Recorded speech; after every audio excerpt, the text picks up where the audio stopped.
Okay, well, why don't we go ahead and begin? As people are joining, I'm sure they can jump in, but I do want to honor your time commitments. Thank you all for attending our session. My name is Tobin Shorey. I'm Director of Curriculum and Policy in the Office of the Provost at University of Florida. Joining me is Dr. Erin Thomas, who's a Senior Data Scientist in UFIT. We hope that you find today's presentation informative. My understanding is that there will be an opportunity for questions in the chat. I'm not sure if people can jump in, but if so, if you could hold your questions until the end, we'd be happy to sit and chat with you guys a little, with a little more detail than the presentation might offer. With that, Erin, why don't we just go ahead and jump in? The University of Florida has had a variety of student success efforts over the past 30 years that I'm aware of. And they often related to taking what has been historically known through experience and putting together programs to improve the students' experience in relation to staying on track in their major or timely graduation. We had things like universal tracking, or college-specific enrollment registration requirements. There was a faculty-driven effort to look at LMS data in order to provide faculty with an early alert or early warning system. We also did something called Take 30, which was to encourage students to take 30 credits in an academic year in order to improve timely graduation. And a Gator graduated effort, which involved gathering volunteer coaches who would check in with students to see if they were experiencing any barriers to their timely graduation and try to get them to the proper resources, be they financial or academic or student services related. These efforts, kind of win at known issues through experience, and they often generated data that could be analyzed. But moving into 2018, 2019, we went through what we called a DEW analysis. Some of your schools may know it as a DFW analysis, which was to look at courses that had the highest rates of students earning grades of D, F, or withdrawing a W, and to try to get at why that might be. This was our first kind of instance where we approached the data with an open mindset in terms of we don't know what the data is going to tell us, and we're prepared to act in whichever direction that we need to. So peeking into those courses was kind of our first efforts at using data analytics to drive decision making, as opposed to looking at the situation that has already occurred and finding ways to rectify it. So it's that attempt to be proactive rather than reactive to what we're seeing. During the course of that analysis, of course, coming into early 2020, the pandemic struck and shut down large swaths of resources for our students and sent students into remote learning. University of Florida had the foresight to send out a student wellness survey immediately in the aftermath of this. And those surveys served us well. They actually pointed to the areas where the university needed to increase activity in order to drive student continued engagement and further student learning. The areas of support that we targeted as a result of this wellness survey were tutoring, mentoring, coaching, and advising. The idea with tutoring was to augment UF's already existing tutoring efforts with peer tutoring to provide inexpensive options for students. This was done with the generous support of the Office of the Provost. We initiated that process very quickly in an emergency fashion to try to bring up as much tutoring service as we could for students, focusing on those courses that had the high DFW rates, but also expanding outward from there as well. We also initiated comprehensive training programs for student peer mentors to align with national standards, partnering with national boards on peer mentoring. We began to create these training certifications that students could go through to be peer mentors with their various organizations. So peer mentoring had existed at the university, but we wanted to provide a more comprehensive training for those students to facilitate further engagement amongst both the mentee and the mentor. We also pulled volunteers together from our Gator graduated program and actually from all academic units and business units across campus to initiate collaborative coaching processes. And these coaching processes were to identify students that could benefit from having an academic coach, having that coach reach out directly to the student and initiate contact to figure out where they're facing obstacles. This was part of our graduation effort, but it expanded to be just what obstacles are students facing in general and how we can get them to the appropriate resources that the university offers, because many times the students are just unaware of the vast array of resources that we offer. So having coaches trained in understanding all of the different areas of the university would allow the coach to listen to the students' concerns and to point them towards areas where they might receive the assistance that they need to persist. We also began utilizing various softwares to facilitate remote academic advising. This was in particular, we used Salesforce to create ticketing systems and lobby management systems so that virtual advising could exist, particularly in colleges and areas where there is the ratio of advisors to students is unfavorable, and they have to wait for the next available advisor. We created a remote lobby as well as a survey system so that students could indicate their level of satisfaction with the advising sessions that they've had. What the pandemic pointed out to us was there was a critical need, though, for ethical and transparent data-driven decision-making based on predictive analytics and performance, past performance statistical analysis. And the hope was to use these things to identify students for coaching and tutoring, identify trends in student access, and to evaluate the effectiveness of our efforts. Now, one of the large areas that we're going to speak about today was identifying those trends in student access, in particular, looking at course data and trying to identify the points at which students who have been unsuccessful in the past may have started that unsuccessful trend, to try to figure out how we can identify those trends moving forward in the future, and also to look at the relative differences between sections of the same course to determine whether or not the structure of the course in some way might have inhibited the student's success in a particular course.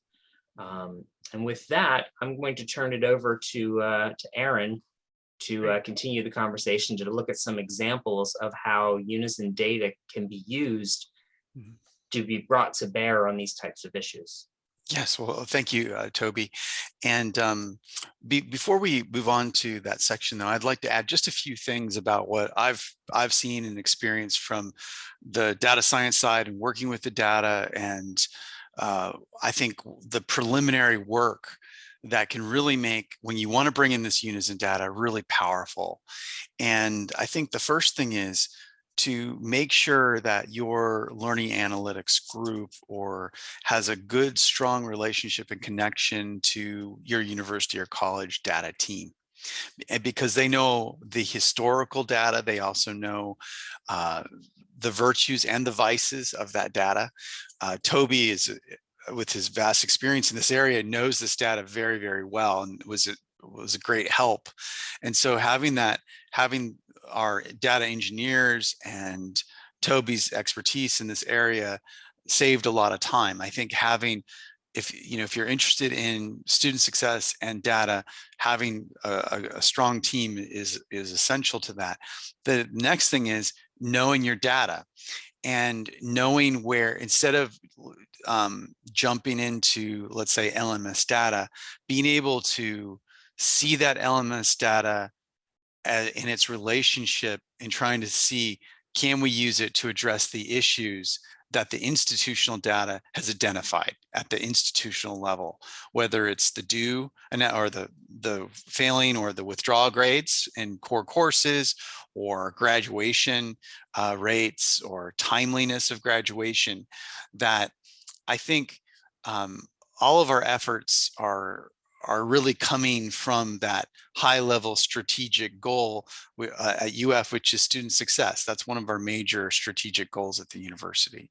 So being able to understand where students are, where they've been, where these key performance metrics or indicators are at your university before you dive into the Canvas data is extremely powerful. In addition, it would allow you to develop specialized variables that are very insightful. For example, with the due analysis that we did with Toby, we found that it was a very powerful variable, is that students that take a course a second time or more are actually far more likely not to pass the course.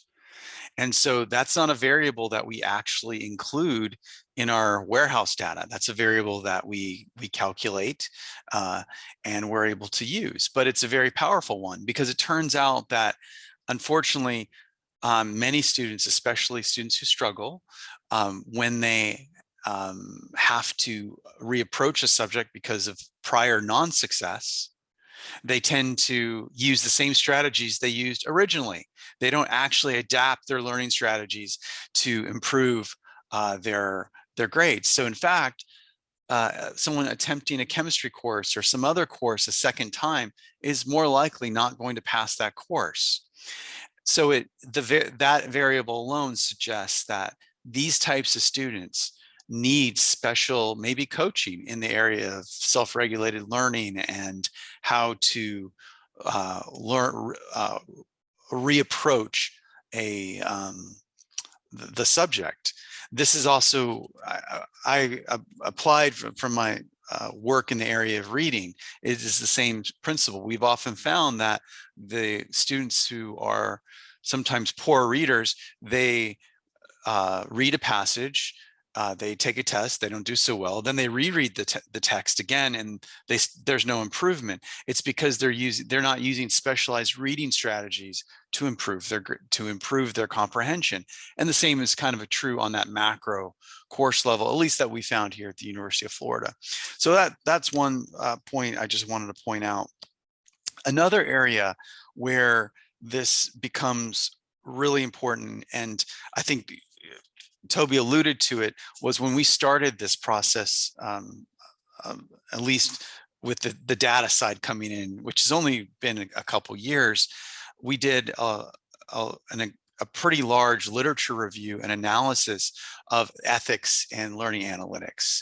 And Toby developed that policy and really thinking about, okay, what have others done in this area of analytics, and how to use institutional data in an ethical way that supports students and does not violate student rights, and we're doing what we're supposed to do. So that was another huge element before we even get to the Unison data, before we get to this LMS data. There's a lot of work that happened before all of this.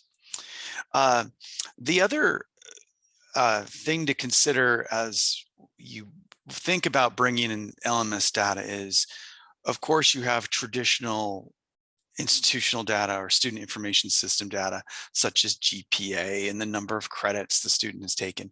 But there are actually other really interesting sources of data that are external to that.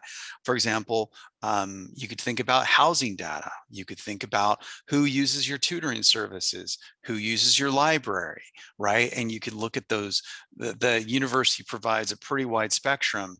And by looking at these core data sources first and understanding those relationships to student success, it will allow you to better create an analytics to support your institution.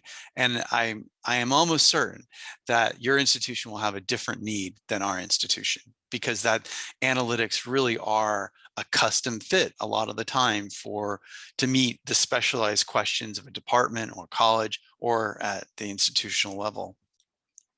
A couple of other things I did want to talk about, and how a couple of metrics that we were concerned with that we've developed was, okay, well, how many of the students are actually graduating who step in the door? What is the yield on the major? So if you step into the major, what percentage of the students actually finish that major? And then the timeliness of that graduation. So the graduation has metadata associated with it. Is it a graduation that is considered timely according to a specific standard we have, or is it considered untimely? So these are a lot of the big issues at the highest level I think to really focus upon. And then when you go to your analytics and that you're developing for your institution via Unison, it'll really allow you to have something maybe that's useful and can do a job. Overall, I would say an analytic needs to help someone do a job. And that may mean make a decision. That may mean allow them to do what they need to do more efficiently and more effectively. And that's kind of the standard. If the analytic looks amazing and beautiful, but no one uses it, then that's not so great, right? So really focusing upon the practical side of the analytic, especially for student success. Is this just something nice to know, or is this something that can really make a difference? So having said all that, I'd like to turn to a couple of examples of how you can use Unison data. So what I've done here is I've essentially created a simulated course, and this particular course is called UFO 1011, and it deals with introduction to UAP, unidentified aerial phenomenon, right? So this is not actually a real course at the University of Florida. It's completely simulated because we don't want to use actual, a course. So I created a course and created a bunch of simulation data. And what you're looking at here is bringing together our institutional data with the actual specific Unison variables, and in particular quizzes. So this is going to focus on quiz data. And so what you see here is on the far left-hand side, we have our course name, we have the term, the year, we have the number of students, okay, in the third column. In non-success means you did not receive a passing grade versus withdraw. And this is an extremely important distinction that I've seen a number of analysts overlook in the past, which is at UF, our students are pretty good. I mean, they're very, very bright individuals. But we do have a lot of withdrawals. And if you notice that for this one section, we had 11% non-success, that's the non-passing grade, versus 36% withdrawn grade. So when developing an analytic, it's important that you take that into account, because once you have a withdraw student, you now have missing data, right? And understanding when that missing data occurs and putting it into your analysis is an important point. So for this particular simulated course, we actually had a non-success of 47% of the students versus 26 and 16%. If I were to show you real UF data, there is a variety of performance across the section. So if you looked at, oh yes, Aaron, please. point out that the three rows here are three different sections of the same course. Yes, this is the same course. Yes, right. UFO 1011, and these are different sections. That would be correct. Yes, exactly. So again, you can look at the different sections. you should be aware of you. We also know in a lot of the analysis we've done, we have to compare apples to apples. Some sections, for a number of reasons, will have different types of students and have different motivations for taking that course. So remember that the number one predictor of student success or academic learning is prior knowledge, number one, and number two is motivation. And the degree to which those vary across these different courses, and they do significantly, will also impact the differences for the sections. So again, this is when you present your analytics to various individuals, it's always important to clarify that if we are looking across sections and we see differences across sections, it should lead to another research question. It should not lead to an absolute conclusion about the quality of the course, the quality of the instructor, or the quality of the students. There's a lot that has to be unbundled there and thought about, but it does give you a sense of the what is happening across the different sections of the course. Also, with your Unison data, you can also talk about the instructional modes, and some of the modes are primarily classroom, others are all distance education. And now we get to what I would call the metadata about quizzes. So you can look across the courses if you're an instructional designer or a faculty member, maybe a chair, even if you're curious, and you say, are these sections using the Canvas LMS in the same way? So for example, look at this column here, total number of quizzes in course. One section has 24 quizzes, and actually another has 168, 164 quizzes. That means these courses are designed very, very differently from the beginning. But in fact, if we look across the board, you can see there are even differences on how the quiz data, how people use the various configurations for the quizzes. So for example, some 12 of the 24 quizzes, they use an in-order display versus shuffling all the questions up. It raises the question, this is something that faculty can explore, is, why do people shuffle their questions? Is there a rational reason for that? Is there is there concern about academic integrity that this may help with that? I mean, these are deep qualitative questions to follow up after you see the data here. Here's another one, the display of questions within a quiz. Are you displaying multiple questions all at once? You're just throwing it out at the student? Or are you giving the student one question at a time on that web page? Are you serving up one question at a time?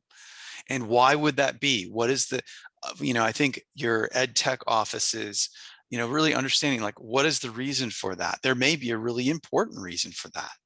And through your Unison data, you could start to explore, what is there any impact of these different practices upon student success within that course? All of them appeared to allow individuals to go back. Quiz type. I found this one to be interesting because you see that obviously most quizzes are an assignment. That means they're receiving some type of grade in the course, but some are using their quizzes as like a graded survey, and understanding, okay, well, what kind of survey data is being generated from these particular courses if it's not tied to an assignment. Scoring policy, keeping the highest, that's often common. Showing the correct answers. This one's extremely interesting to me because, and again, you can get all of it. If you have a Unison account now, you could literally do this analysis and just pump this out. You can see that most of the time the quizzes are showing the correct answer for this particular course.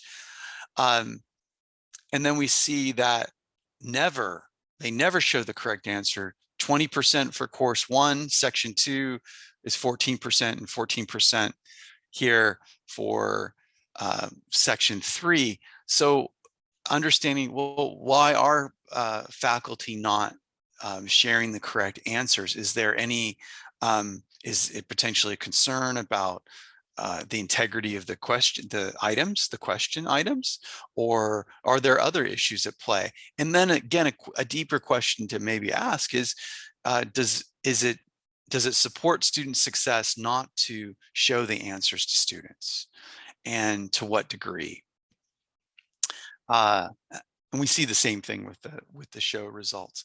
So again, this is what I would call quiz metadata, and understanding, hey, how are people configuring quizzes within the LMS? And your Unison data can achieve that goal. Another area that you can even think about is this submissions. And are there trends concerning submission time and grade bands to consider?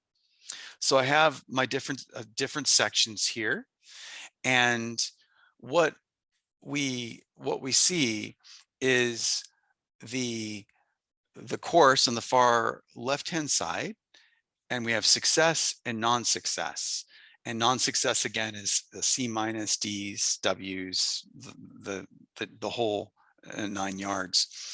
And what you notice is the not submitted for the people that are successful are actually, it's twice as much, the percentage. These are percentages. It's 11% for the non-success students.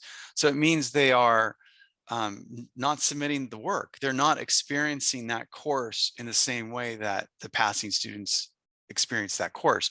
Late submissions. Again, this is sort of an obvious thing that your successful students are submitting their assignments on time or early. We see late submissions for people that pass it as 5.5%, approximately 5% are late, versus 10% for the non-success students. So again, yes, please. Aaron, if you don't mind, I would add that one of the interesting things that we found in this analysis, and I don't know if it's on the next slide, is that trend starts fairly early, like in some classes that we looked at. Is it wasn't just an average overall at the end. When you go back and look at when that trend of late submissions started for past students that were unsuccessful, it starts pretty early, which Yes. is a pretty good indicator that you could then turn around and look at as a potential for non-success and Yes. perhaps intervention if you're seeing this late submission number for students going up early in the class. At least that's what we found in specific classes that we looked at. Yes. So, Yes. I'm sorry, go ahead, Aaron. Yeah. No, that's absolutely right. And in fact, I have spoken to some faculty about encouraging students to submit work in Canvas. There is a feature where you can email all of the people who have not completed an assignment. It's a very low tech solution, but the students received a little message from the faculty member, and that said, hey, you need to submit this assignment. It's due in 24 hours. And the faculty member was actually reported back to me that the students were actually really happy. They felt like the faculty member cared about them a little bit more than just having a Canvas due date that would appear to them. So I think using technology to make that human to human contact is, I think, is really a great goal. Augmenting the human relationships that are so important at the university, as compared to merely creating some sort of automated, intelligent system driven by AI. I think these analytics can be a path to the greater connection between the faculty and the people who do student services, the people that offer student services, such as the tutors, and could be librarians, it could be a whole series of advisors even. Is your analytics making that human relationship stronger, or is it undermining that relationship? And I think that's a standard that we've seen all throughout, and a lot of the efforts here at the University of Florida. Let's see what else I wanted to talk about. Again, if I looked across sections, look at the late submissions here for the successful students. That 5%, 5% are doing late submissions that pass for section 1 here. But if we go down to section 006, 33% are submitting their work late. Which is interesting because the non-success percentage is 47%. So there may be, this is a great place to ask that question where, wow, you really have a lot of students submitting their work late. Are you communicating? Is there a good communication plan or process within this course? Because when a third of your students are submitting work late, that may indicate that there would be room to improve some type of teaching process or maybe communication process, which again strengthens that human to human relationship that we're really interested in. All right. Now, the last thing I wanted to talk about is just some really interesting opportunities where one can do feature extraction, or what I call create custom variables. And one of the ones that I've been working with, and I think is very interesting, is looking at item intensity. So if we look at the different sections in this first column, I've got 438 students in this course, 33 in the second course, and 36 in the other course. My non-success rate is 28% non-success. In this course, I had 72%. Remember, this is simulated data, right? And my third one is 47% non-success. But I have different number of items. So in this first section, this course, they used 915 items, the third 340, and the second 340, and in the third course, 430. So item intensity, I determine it by the mean minutes spent per item. Okay, so how much time are people putting into a particular individual question, right? So if I give you 1,000 questions such as 2 + 2 = something, that's a pretty easy question, versus I say, okay, well, I want you to figure out the optimization of this object, this three-dimensional object and how pressure changes according to the depth of the object in the ocean, right? Some sort of calculus 2 problem or something like that. It might be a little bit more complicated. So it allows you to get a sense, and this is a custom metric of comparing the intensity of the items. And you'll notice that in the third course, the third section, the intensity, the success students are spending about 1.5 minutes per question. And the non-success students are spending over 3 minutes, 3.5 minutes per question. I did remove the withdrawal students. I separated them out because there's missing data. So again, if we only look at success versus non-success, and there becomes a real idea that there might be some sort of relationship between the intensity of the items and student success. Another thing to think about is with what you can do with your Unison right now is, and I've seen this across the board, people that pass the course versus people who receive a failing grade or a non-credit bearing grade, they just do more of the course. So and of course we have to exclude the people that withdraw because we don't know how much they would have done or not.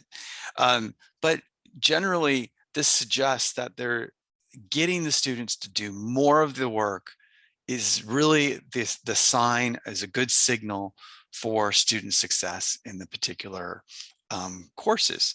So again, I just thought this was a way to kind of show you that there's a lot that you can custom work that you can build with your own data set. All right.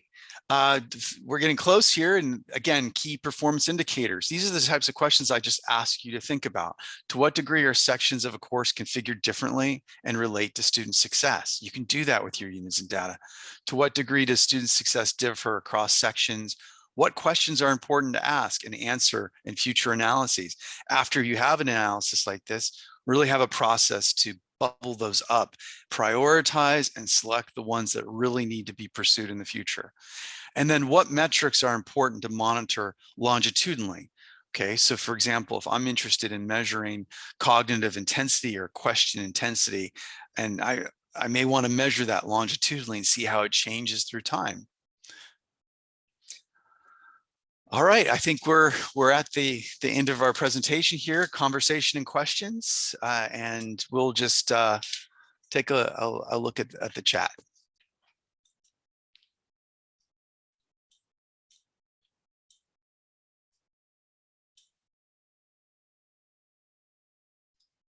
You guys are letting us off easy so far. Any questions?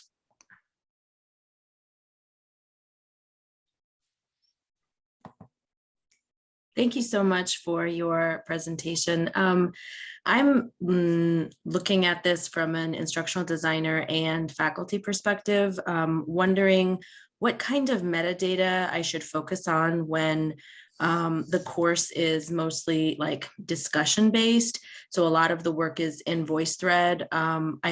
When you say like get them to do more work or more practice or more quizzes, a lot of the graduate courses that I teach, I don't have that kind of context. It's not like chemistry and math to give them more quizzes. So I'm just wondering, obviously, I'll start with the KPIs and work my way through, but I'm just wondering if you have any experience of, what to look for and what to intentionally design so that I can monitor more and look for those trends.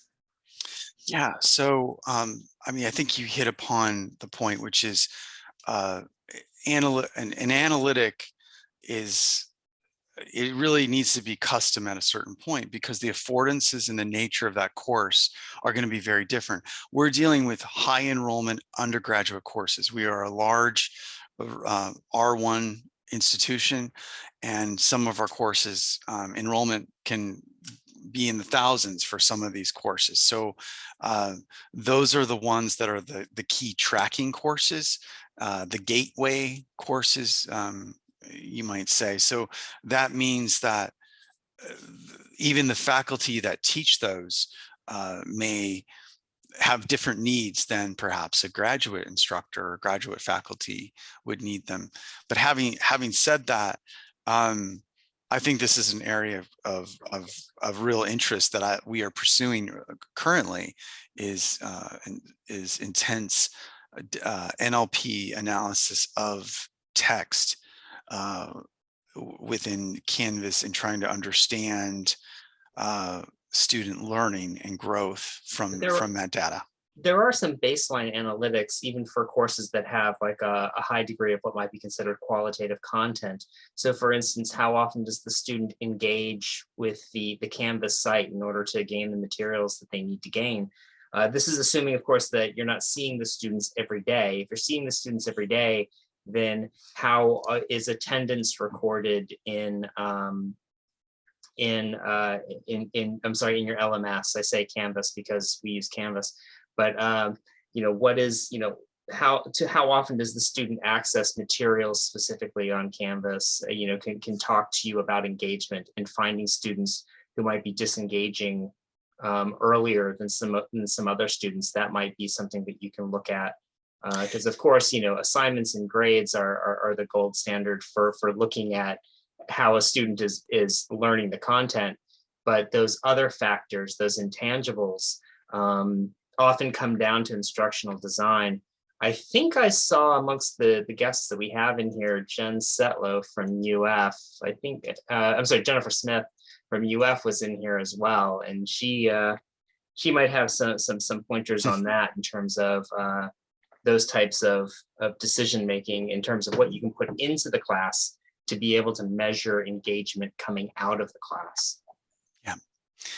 I think that's all true. I see a couple of questions in the chat. The first one is that I see here as well is how do you define student success and how did you arrive at that definition? And Little asked that question.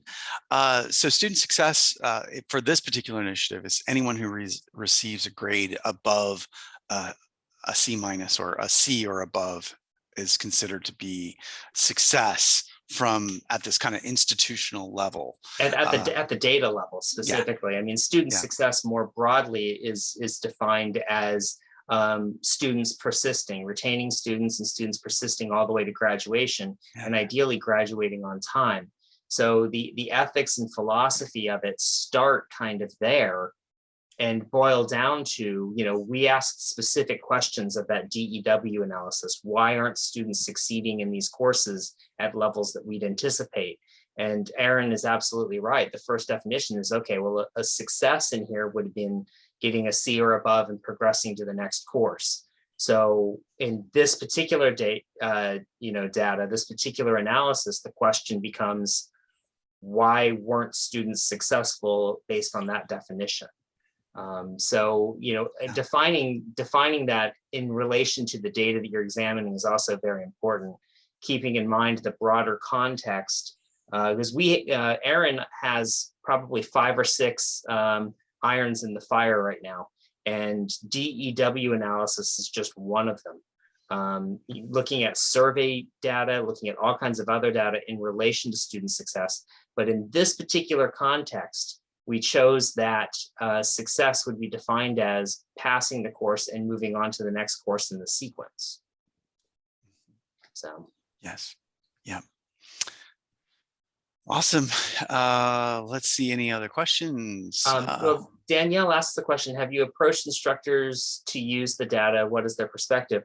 We actually had a faculty committee that led this discussion for a long time before staff or IT really were brought to bear. They were the ones that kind of first outlined what is the ethical use of LMS data.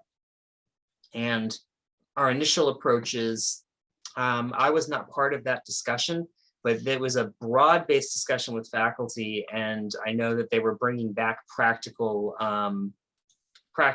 lessons. I am not sure what the results of that were. Aaron, were you involved in that? I was on that committee. It was a long time ago, but yeah, we were part of that and started that conversation.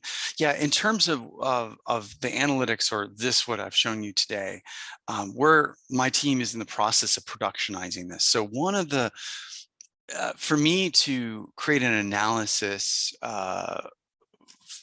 for a small group of people is fairly straightforward and very, very easy. When you're talking about productionizing an analytic for mass consumption, okay, that this becomes a more complicated, actually much slower process. And in fact, often requires a large development team. So it just depends.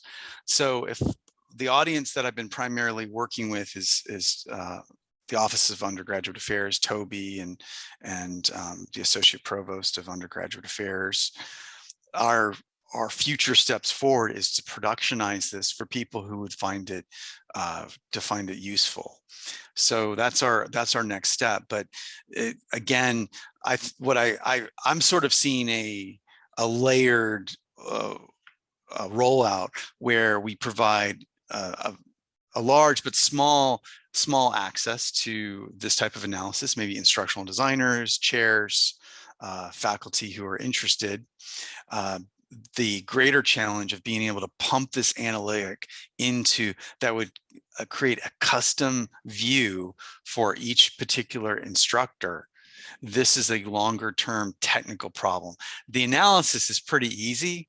There's just a great technical challenges to really developing that, and I just don't have the technical team to develop that type of analytic yet.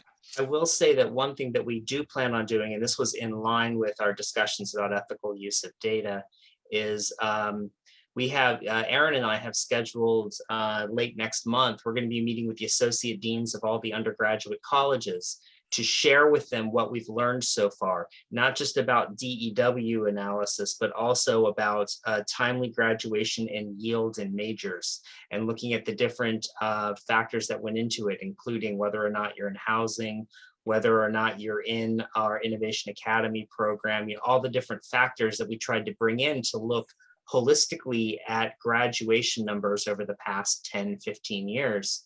And then, try to bring them up to speed, because this is really, metadata. This is not data that anyone has easy access to.